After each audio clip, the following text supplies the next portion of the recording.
a la Escuela Apostólica y Profética Peña de Águilas. Estos videos están vinculados para generar un seminario que, si lo deseas, puede tener un valor académico y curricular. Puedes recibir un título. La información la encuentras en la página buscatufe.com.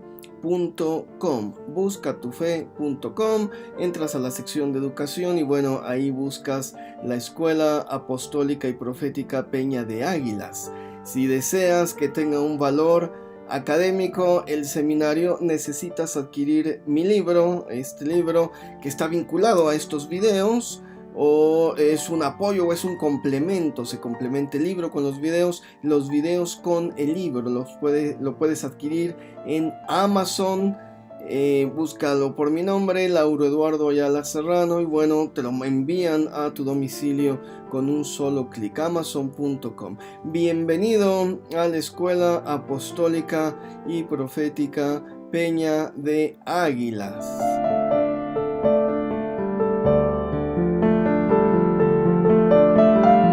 El primer curso se llama Teología Bíblica.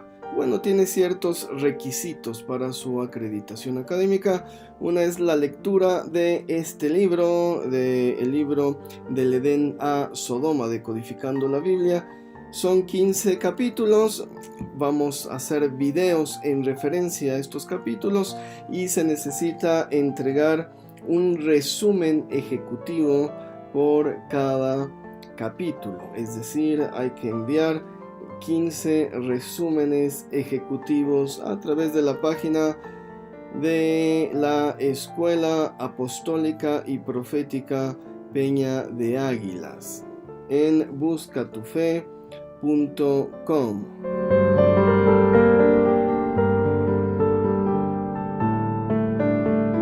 La parte 3 del capítulo 5 de este libro del Edén a Sodoma. El libro, bueno, lo puedes adquirir en Amazon, te lo envían a tu domicilio a cualquier parte del mundo. Dice Génesis 8:20, Haceleja Teba, hazte un arca. Bueno, vamos a tener una construcción de un arca. De acuerdo a la escritura, le llevó a Noé a hacerla casi 100 años. Estamos hablando de un hombre que tenía una vida de 500 años, vivió 500 años. Si más o menos hacemos el cálculo para entender su fortaleza, se encontraba en la Edad Media. Más bien empezó a construir el arca cuando tenía 500 años, vivió Noé 900 años, es decir, la maldición de que el hombre vivirá 120 años es como para las generaciones posteriores y se va reduciendo paulatinamente. No es algo que se aplique de una generación a otra o de un momento a otro. Es decir, Noé estaba en su Edad Media cuando empezó a construir el arca, y bueno, ninguno de los personajes prediluvianos va a rebasar los 1000 años. Todos rondan entre los 850 y los 950, y como personajes legendarios es difícil saber lo que representa un número tan avanzado o la misma numerología. Pueden encontrar relaciones en numerología del nombre, el valor, el significado, etc.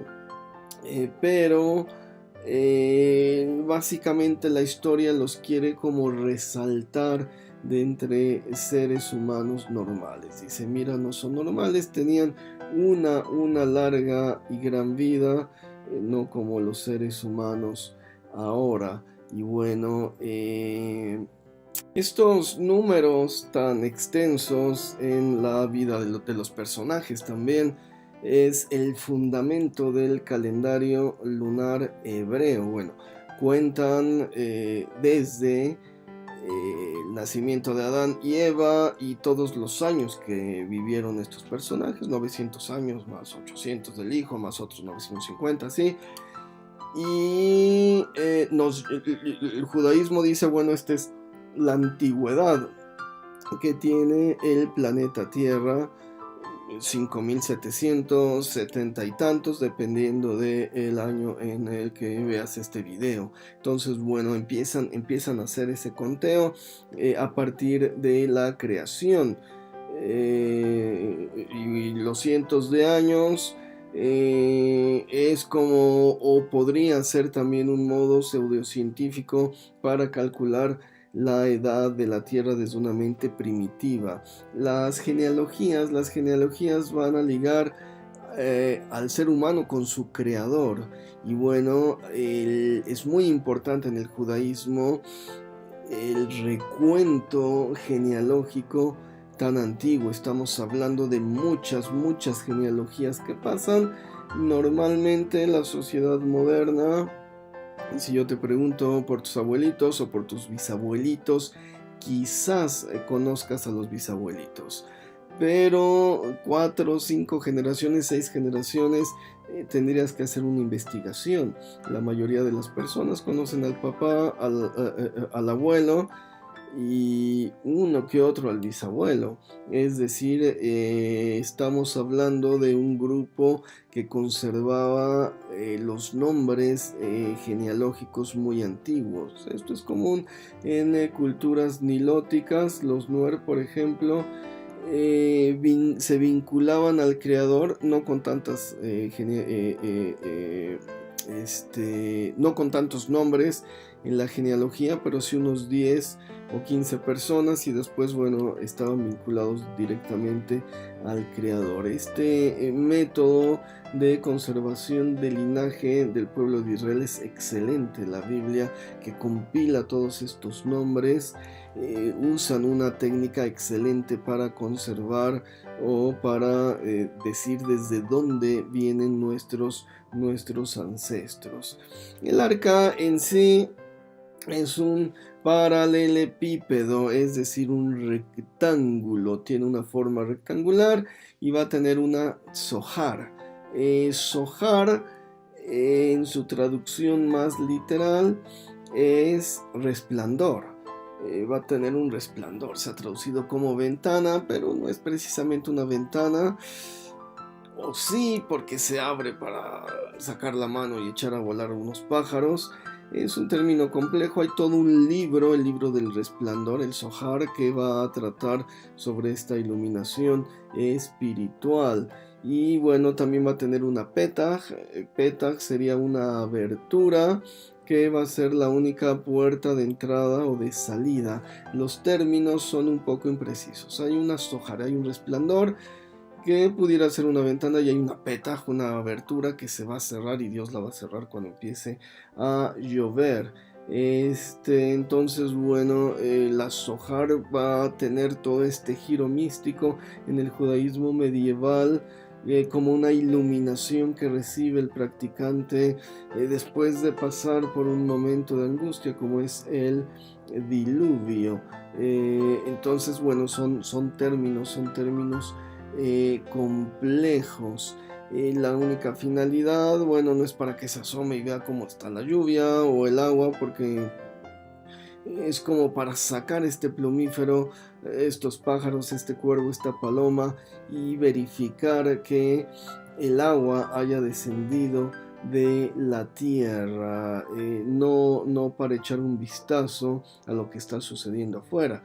Normalmente en las cratofanías de destrucción, Dios es un poco estricto, no permite el morbo. Estamos acostumbrados al morbo de quiero ver a ver qué pasa.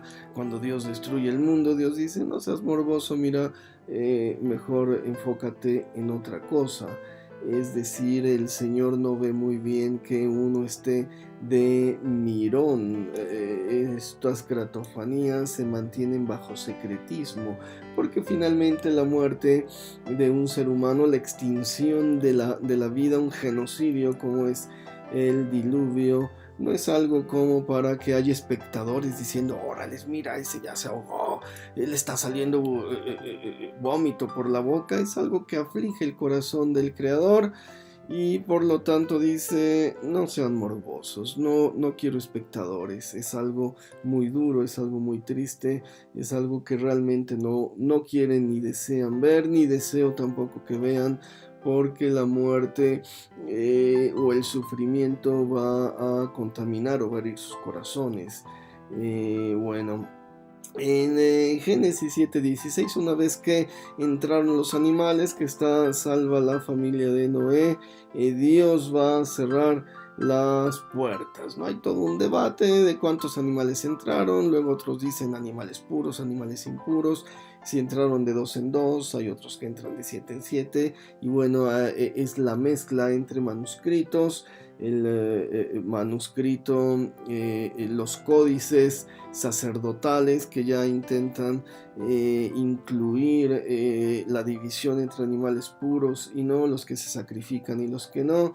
Y bueno, hay diferentes opiniones encontradas. Entonces, bueno, el códice logista y el sacerdotal están completamente entrelazados bajo la visión del escriba que les dio a luz. Se cierran las puertas y bueno, los Mayenot Tehom serían los manantiales de las profundidades, son abiertos, y también Arubot Hashamaim serían los enrejados de los cielos. El agua va a surgir por dos partes, por abajo, que serían los Mayenot Tehom, los manantiales de las profundidades, y cataratas en el cielo, ¿no? Dios va a abrir las rejas y va a caer el agua también de los cielos, es decir, no nada más llueve, es también una inundación que está surgiendo del fondo de los mares. Y esto, bueno, nos da una perspectiva distinta. Hay agua por todas partes, y también una lluvia intermitente de 40 días. Vamos a ver que el narrador es completamente omnisciente, sabe exactamente la altura que rebasó el agua las montañas. Digo, tenía Noé algo para medir la distancia por la que está pasando el arca, imposible. Entonces tenemos un narrador que dice, bueno, el agua rebasó hasta 15 codos las montañas más altas, y va a prevalecer 150 días. La historia entonces, bueno, pareciera ser una revelación de lo que sucedió.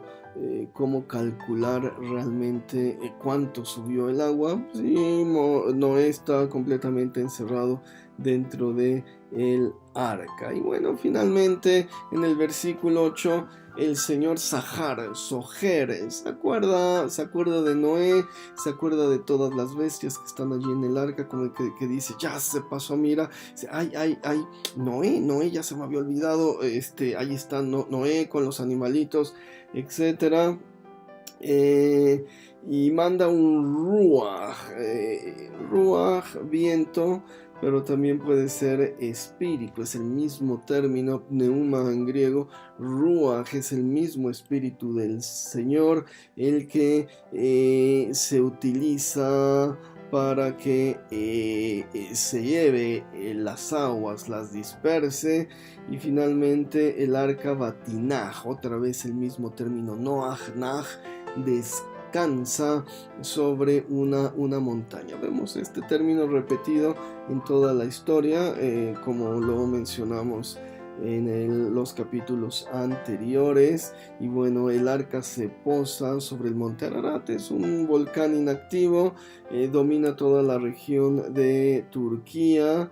Y bueno, la región se encuentra muy lejana del Tigris y del Éufrates, de donde proviene el relato original. Se pudo haber seleccionado el monte Ararat por la altura, por la grandeza, por la majestuosidad de esta montaña, porque como dijimos anteriormente, se pudieron encontrar restos o sedimentos marinos en este lugar, y dio a pensar al imaginario colectivo que el agua había subido hasta esta altura. No hay ninguna prueba arqueológica de que haya o haya habido o esté un arca en el monte Ararat. Todo lo que se dice que se descubrió madera y guaraguara son puros cuentos chinos. No crean al fake news, ¿no? Muy de moda en estos días. Es decir, el arca simplemente no está en ninguna parte. No hay evidencia arqueológica. Si es real o no, bueno, puede ser, pero no hay evidencia arqueológica. ¿Sí me explico? Pudo existir, pudo que no hay evidencia arqueológica. Lo más probable es que la historia surgiera de el empirismo de haber encontrado sedimento marino en la cumbre de una montaña. Y bueno, la montaña, como siempre, es el monte sagrado, el punto de conexión entre el cielo y la tierra, como es el monte Sinaí, el monte Tabor, el templo del monte, es decir, el lugar donde el ser humano va a tener un contacto íntimo con Dios. Y bueno, hay que dejar la exégesis, el texto, y hay que más bien hay que dejar la diégesis y profundizar en la exégesis, qué es lo que nos quiere decir el texto de manera simbólica.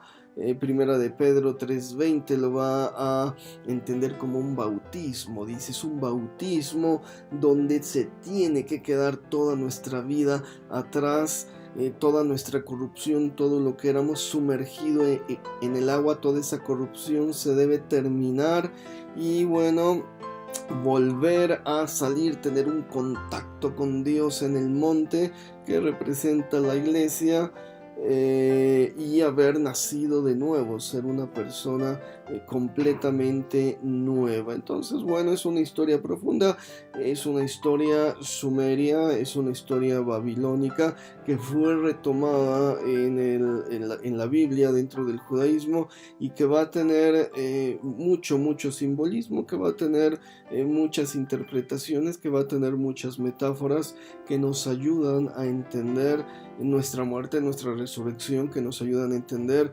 cómo si corrompemos nuestra mente, nuestro espíritu con malas acciones, el Señor terminará por corrompernos orgánicamente. Bueno, esto es el mensaje que envía básicamente el diluvio. El siguiente capítulo vamos a hablar sobre sacrificios, sobre las ofrendas que va a hacer Noé, etcétera, sobre este tipo de situaciones. Y bueno, pasemos al siguiente capítulo de este libro, del Edén a Sodoma, que puedes adquirir en Amazon por internet. Te lo envían a cualquier parte de tu domicilio. Presento los libros que he escrito: la Biblia diacrónica con hebraísmos, una historia lineal donde se presentan los hechos de manera cronológica, con hebraísmos que nos ayudarán a comprender la profundidad del texto bíblico, los nombres de Dios y el poder en los nombres de Dios. El primero, una compilación de 1000 nombres de Dios, de más de 1000 nombres de Dios, su traducción al español, su transliteración, su pronunciación más adecuada. Y el segundo es este mismo libro con una explicación de cada nombre y el poder que podemos nosotros hacer fluir de lo alto para recibir las bendiciones de Dios, del Eterno, mediante la pronunciación de su nombre. Interpretaciones bíblicas sefardíes, son interpretaciones bíblicas de la comunidad judía que vivió en España entre los siglos XII al XVI, y finalmente toda la serie de mis libros sobre el Talmud. Ya vamos hasta el número 7, que son interpretaciones bíblicas de principios de siglo de los rabinos contemporáneos a Jesucristo, todo esto visto a la luz del Nuevo Testamento para entender nuestro cristianismo desde una matriz judía. Todos los libros los puedes adquirir en Amazon, en Editorial AMI aquí en México, en Amazon de manera internacional. Los envían a cualquier parte del mundo directamente a tu casa. Espero que estos textos sean de beneficio para tu crecimiento espiritual, académico, para que dejen algo, un legado en tu vida. Aquí están, te los presento.